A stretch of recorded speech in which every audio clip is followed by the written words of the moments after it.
কোথায় রাখবো এই ভারী হয়ে ওঠা দীর্ঘশ্বাসগুলো? বুকের ভেতর আর জায়গা হচ্ছে না। একটার পর একটা জমতে জমতে আজ বুকটা এত ভারী হয়ে গেছে যে নিঃশ্বাসটাও নিতে কষ্ট হয়।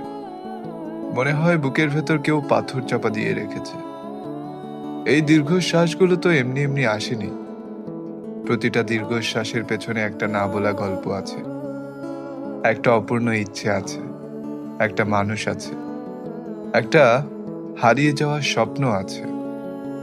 কাউকে বলতে পারি না, বললেও কেউ বুঝে না। সবাই বলে বাদ দে, ঠিক হয়ে যাবে, কিন্তু কেউ বোঝে না এই বাদ দেওয়াটাই সবচেয়ে কঠিন। রাত হলে এই দীর্ঘশ্বাসগুলো আরো ভারী হয়। চারদিক নীরব হয়ে গেলে ওরা বুকের ভেতর শব্দ করে। মনে হয় চিৎকার করে কাঁদি, গলায় এসে আটকে যায়। কোথায় রাখবো এগুলো? আকাশে রাখলে আকাশ ভারী হয়ে যাবে, মাটিতে রাখলে মাটি ফেটে যাবে, মানুষের কাছে রাখলে মানুষ বিরক্ত হবে।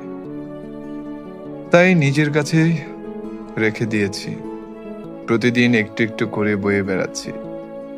এই ভারী দীর্ঘশ্বাসগুলোই এখন আমার একমাত্র সঙ্গী।